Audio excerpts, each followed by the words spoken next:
It's been a little while since the last FlatOut game, but now for the Wii we have a new release in the FlatOut franchise, and it's called FlatOut. But this wasn't made by Bugbear Entertainment, the original developer. Instead, it was placed into the hands of Team 6 Game Studios, who also produced the racing game Speed that I made a video about several months ago. So with a new developer and a budget price, let's see if FlatOut for the Wii provides the same exciting, destructive gameplay that this series is known for.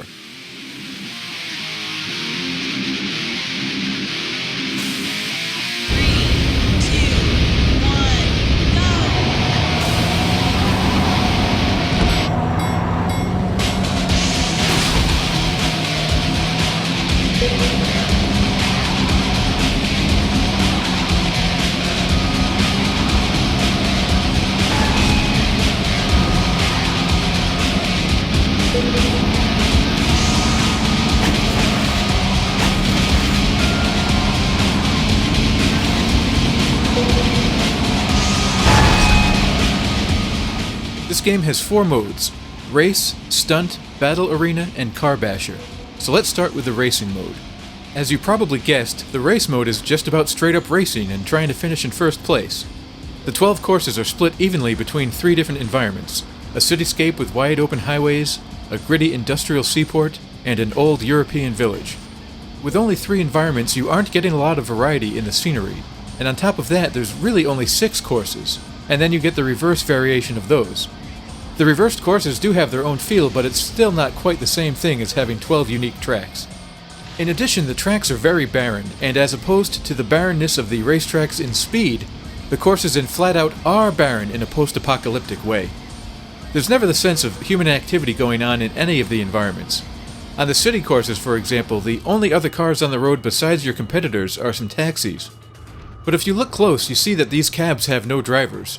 So I think what we have here is a civilization that had become advanced enough to have automated taxis, but some tragedy has occurred that wiped out the human population, leaving the taxis to travel aimlessly around the streets. But you know, your car doesn't have a driver either, and neither do your competitors. Maybe the humans were killed by an evil race of robot cars. Dun, dun, dun.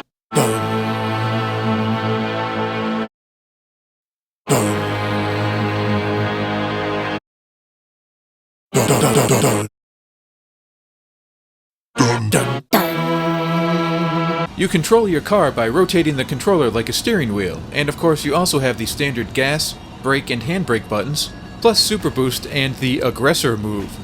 The Super Boost provides a speed boost, and the Aggressor move slows time down, and is meant to be used when you're behind an opponent's car, so you can line it up and crash into it, knocking it out of your way. There are 2 meters associated with these abilities. The boost meter is filled by damaging other cars, destroying objects in the game fills your aggressor meter, and performing jumps will fill both. The graphics have a lot of blur but generally look pretty nice. The cars are decent looking as well, and the damage effects look good. All in all, on paper it sounds like a good game. But there's some problems here.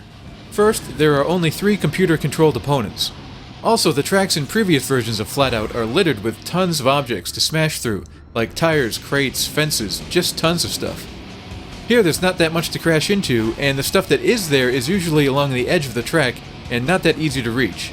Also, there are many different cars to unlock, and while they do handle differently from each other, none of them are fast. But these things wouldn't be deal breakers if the game was challenging at all. Unfortunately, the races are just way too easy. You can see me driving around here just crashing into stuff on purpose, but I still won this race by over 12 seconds. That shouldn't happen on even the easiest of difficulty settings. And FlatOut for the Wii doesn't actually have difficulty settings. After finishing first in all the races, I'd hoped to unlock a harder setting, but unfortunately it didn't happen. So despite the robot taxis, I really have little interest in going back driving in these slow, easy races. But all is not lost. There's still 3 other modes to talk about. Next up is the stunt mode. Here you perform stunts that all center around driving fast down a short track and sending your driver's body out the windshield at some target in order to get points.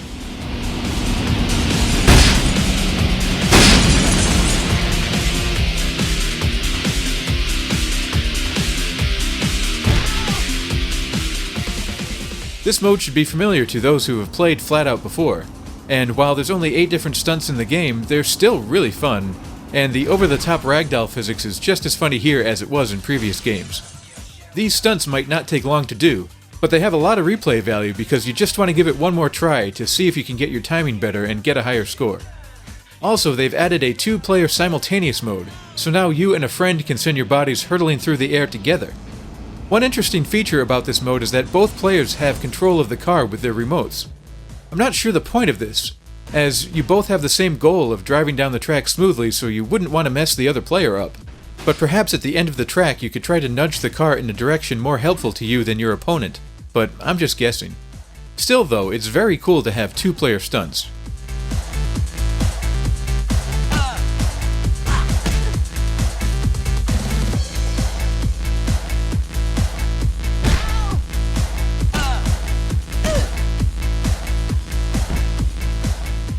The third mode is the Battle Arena, which is a classic demolition derby for 1 to 2 players against a bunch of computer-controlled cars. This arena is not just a simple bowl, it's got several different areas and traps like a wall of fire, and it's pretty well designed.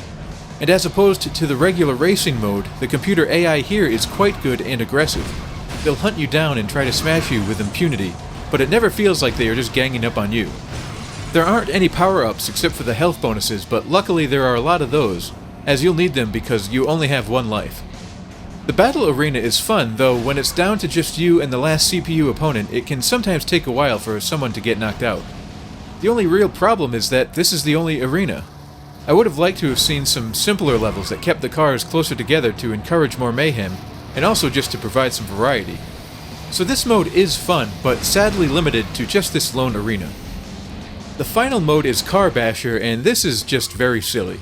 All you do here is smash up a car, and if you demolish it completely before time runs out, you unlock it to use in the other modes. This is a goofy throwaway game mode, but it's also oddly thorough, in that you actually have 12 different weapons to choose from, and each has its own damage and smashing rate.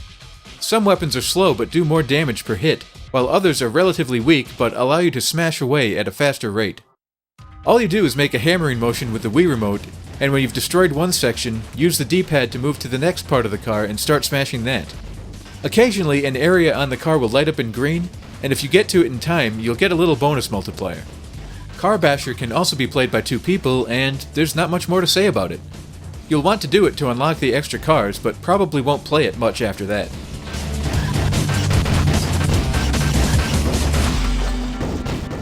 It's really interesting to see the FlatOut franchise continue on a new platform with a different developer, but unfortunately it doesn't capture the difficult but crazy gameplay of previous editions. The racing specifically is just way too easy to offer much enjoyment. The battle arena is quite good, but it can get dull always playing in the same space. And the Car Basher mode, well, it's not really a negative or a positive. It's just a little extra thing thrown in for laughs, really. The stunt mode is the standout here.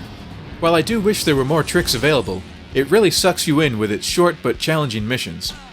I spent a good amount of time with it, and I'll still go back and try some more. And having 2-player stunts is a really nice addition. I really wish FlatOut on the Wii lived up to its predecessors, but unfortunately I think anyone hoping for a budget-priced but fun continuation of the series would be disappointed by this release. Unless you're really into stunt mode, and also love post-apocalyptic robot taxicabs.